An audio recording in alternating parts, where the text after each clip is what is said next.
Baiklah teman-teman, kali ini kita akan membahas series Netflix dari negara Spanyol yang berjudul Here's to the Land. Series ini berlatar belakang zaman kerajaan. Di kota Barcelona hiduplah seorang pemuda bernama Hugo. Hugo hidup di bawah garis kemiskinan. Dia baru saja kehilangan ayahnya.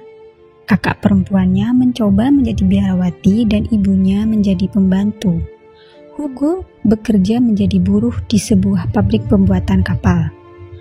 Walaupun kehidupannya mereka susah, tetapi masih ada keluarga lain yang membantunya, yaitu keluarga Tuan Arnau Estanyol. Tuan Estanyol banyak membantu Hugo. Hugo berutang jasa pada tuannya, hingga anaknya Tuan Arnau, yaitu Bernat Estanyol, pergi untuk belajar berdagang dan melaut. Tuan Arnau dan istrinya yang awalnya sedih mulai mengikhlaskan kepergian anaknya. Mereka sering berkirim kabar melalui surat. Situasi Barcelona mulai mencekam dengan dimulainya raja yang wafat. Banyak terjadi pemberontakan hingga Tuan Arnau difitnah menjadi pemberontak sebagai pengkhianat negara. Tuan Arnau dihukum mati dan keluarganya diasingkan. Hugo yang melihat itu semua ingin sekali membantu, tetapi apalah daya, sudah tidak bisa dilakukan lagi. Dia hanya mengingat keluarga Puig yang telah membuat fitnahan sebagai pengkhianatan itu.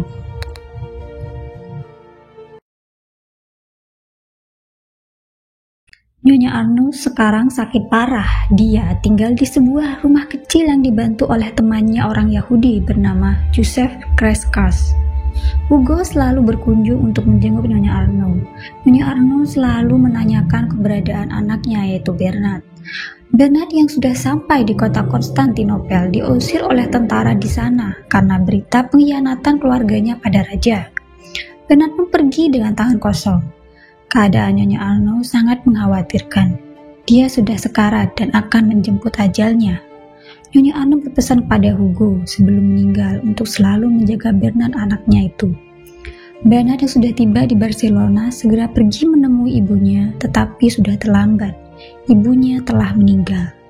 Hugo yang selalu mendapatkan diskriminasi di lingkungannya merasa kesal dan marah.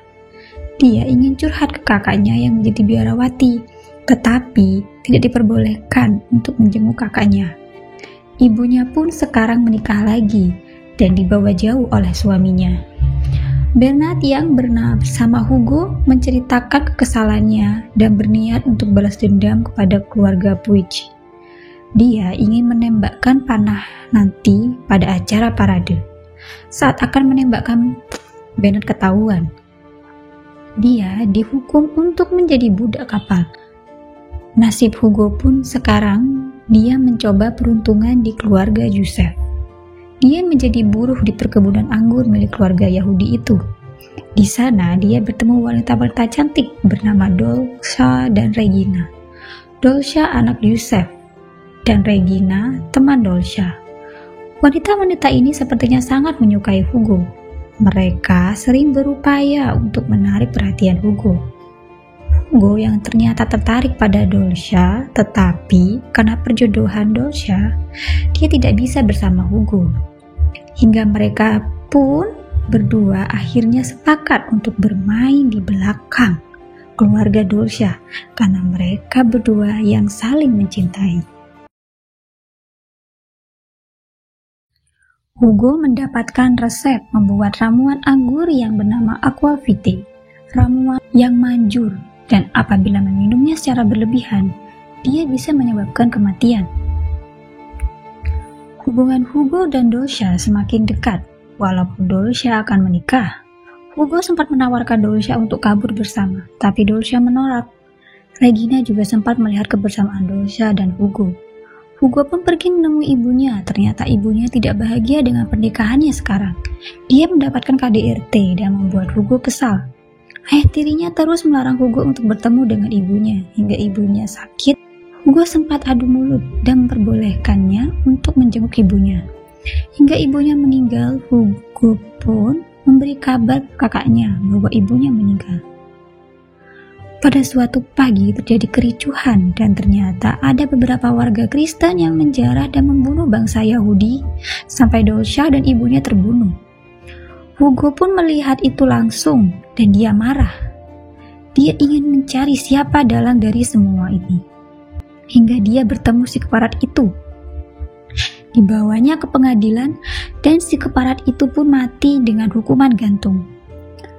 Beberapa tahun kemudian, Hugo yang menjadi penjaga anggur di kebun anggur milik bangsa Yahudi itu, dia menjadi pedagang yang sukses dan terkenal.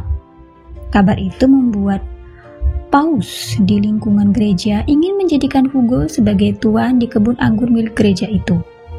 Hugo akhirnya menyetujui dengan membeli beberapa budak untuk dijadikan buruh di sana. Regina yang sudah menikah dengan seorang dokter pergi ke tempat biarawati untuk menyembuhkan salah satu biarawati yang sakit. Dan ternyata biarawati itu hamil. Mereka pun terus memantau biarawati itu dan ternyata itu adalah kakak dari Hugo. Kakak Hugo yang hamil akhirnya melahirkan. Biarawati senior tidak ingin keberadaan anak itu, menyuruh Regina untuk membunuhnya. Regina yang tidak tega akhirnya membawa bayi itu ke Hugo. Hugo yang tidak tahu itu keponakannya akhirnya pun bersedia merawat bayi itu. Hugo kedatangan pengawal dari keluarga Tuan Puig. Dia diperintahkan untuk memenuhi kebutuhan anggur di rumahnya. Hugo yang awalnya tidak mau berhubungan dengan Tuan Puig, tetapi saat ada perantara datang dari Bernard bahwa Hugo harus bekerja sama dengannya untuk menjadi informan kapal Tuan Puig. Bernard sekarang menjadi seorang perompak. Dia ingin menghancurkan bisnis Puig dan menghancurkan kapal-kapal Puig. Akhirnya Hugo pun menyetujui untuk menjadi pengurus wine di sana. Dia datang dengan membawa sebuah misi. Hugo sering pergi ke pantai untuk mencari informasi tentang kapal Tuan Puig. Saat informasi sudah didapatkan, Hugo akan mendatangi Regina dan menulis surat untuk Bernard karena Hugo tidak bisa menulis. Hubungan Hugo dan Regina semakin intens. Walaupun Regina sudah bersuami, mereka melakukan perselingkuhan. Pembantunya sering mengingatkan Hugo untuk berhenti dalam perselingkuhannya. Akhirnya Hugo melamar anak temannya dan akan merencanakan pernikahan, tetapi Hugo masih belum memutuskan hubungannya dengan Regina. Hingga dia saat mempunyai informasi, dia datang ke rumah Regina, tetapi Regina tidak ada. Dia pun langsung pergi ke rumah perantaranya Bernard. Hugo pun bertemu dengan Bernard dan menceritakan semua. Saat pulang, ternyata dia ketahuan oleh Tuan Puig. Hugo pun ditahan di penjara.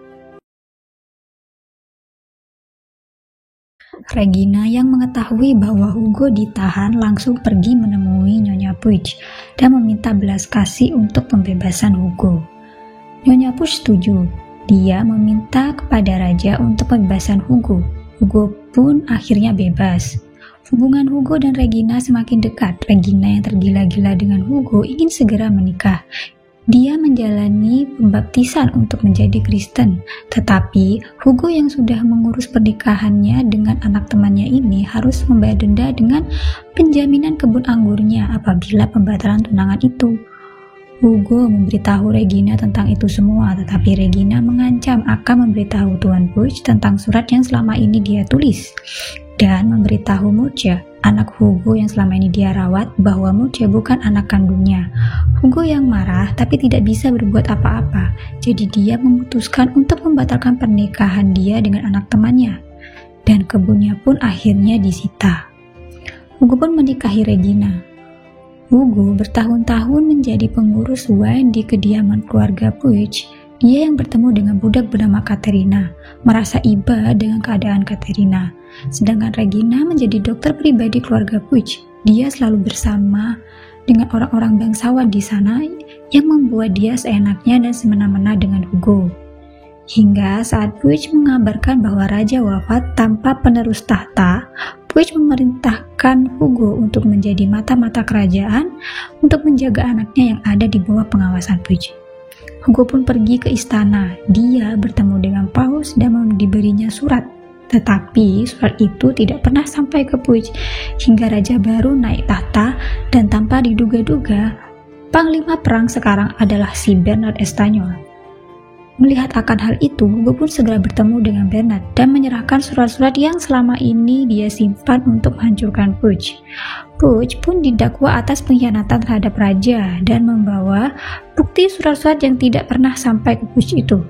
Puig marah dan istrinya diasingkan, sama seperti keluarga Arnaud Estanyol dulu. Hugo pun lega, keamanan anaknya terjamin dan budak bernama Katrina akhirnya dibebaskan.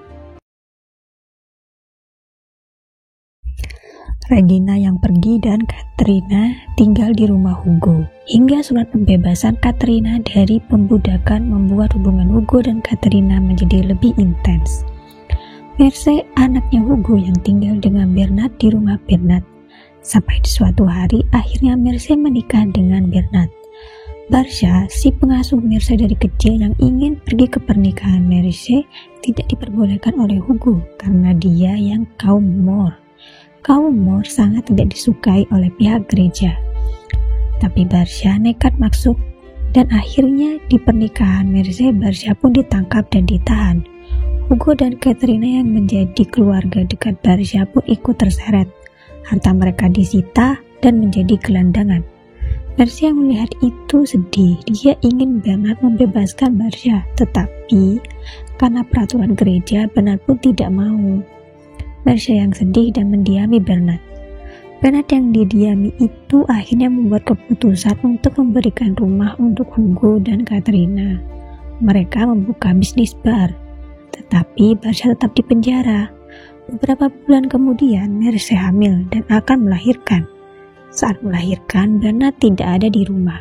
Merce pun melahirkan seorang anak laki-laki yang diberi nama Arnaud. Bertahun-tahun hidup mereka bahagia hingga saat uskup baru adalah teman Regina dan Hugo tidak bisa lagi menjenguk Barsha di penjara. Hingga si uskup baru itu tertarik pada Barsha. Barsha menjadi pelayan pribadi uskup di gereja istana. Suatu hari saat Merce keluar, Merce yang tak kunjung kembali dinyatakan hilang.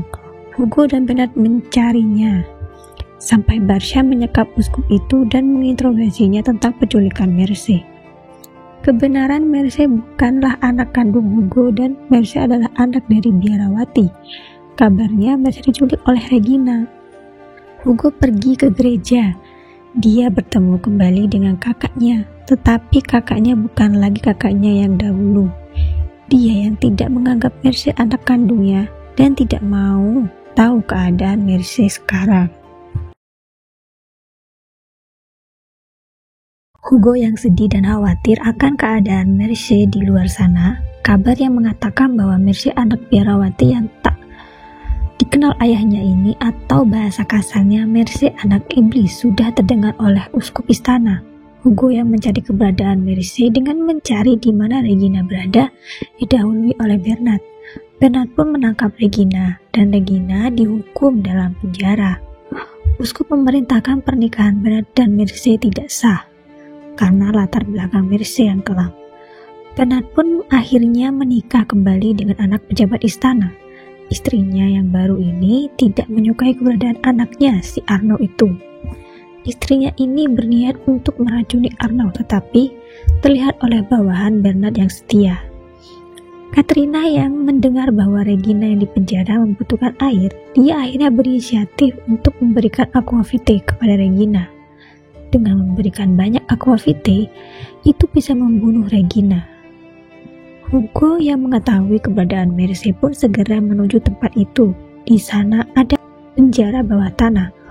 Hugo pun menyelamatkan Merce dan dibawa ke rumah teman Yahudinya yaitu Joseph. Di sana Merce tidak mengetahui mengapa semua sudah berubah. Merce ingin menemui anaknya tetapi semua melarang. Pihak istana melarang keberadaan Merce yang dianggap anak iblis sehingga Merce harus diungsikan di rumah Joseph. Bernard yang semakin sibuk, dia sering pergi keluar kota hingga pengawasan kepada anaknya menurun sehingga memberikan kesempatan pada istrinya untuk meracuni sang putra itu. Kondisi Arnaud yang sakit-sakitan membuat pengawal setia Bernard bernama Guiraud iba. Dia bertemu dengan Hugo untuk segera menculik Arnaud dan dibawa pergi dari sini. Akhirnya mereka pun merencanakannya. Diam-diam mereka masuk ke rumah Bernard dan Arnaud dibawa oleh Omar, teman kepercayaannya Hugo. Arnaud dibawa ke gereja tempat kakak Hugo tinggal. Di sana Mercy menulis surat kepada ibunya untuk merawat Arnaud dari racun yang dialaminya dan dirawat sementara untuk pemulihannya. Esoknya, rumah Hugo didatangi oleh istri Bernard. Dia mencari keberadaan Arnaud tetapi tidak ada. Mercy pun ditangkap dengan tuduhan mencuri anak itu. Tanpa diduga-duga, Guiraud ditangkap oleh istri Bernard karena bersekongkol untuk menculik Arnaud. Guiraud pun akhirnya digantung. Saat Bernard sampai di rumahnya, dia mendengar kabar penculikan anaknya dan istrinya menuduh Guiraud dan Mercy dalang dari semua kejadian ini. Bernard yang tersebut emosi akhirnya marah. Dia mendatangi rumah Hugo untuk mengancam apabila Hugo tidak mengembalikan Arnaud, maka semua keluarganya akan dibunuh. Bernard juga mendatangi Mercy di penjara. Mercy mengatakan semua bahwa dia melakukan itu untuk menyelamatkan putranya yang diracun oleh istrinya.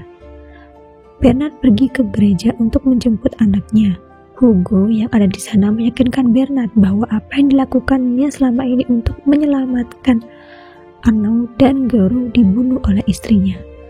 Bernard pun akhirnya mendatangi ratu untuk menghukum istrinya dan membebaskan Mercy. Semua permintaan itu ditolak, hingga Bernard pun akhirnya turun tangan untuk membunuh istrinya itu, tapi ratu tidak tinggal diam.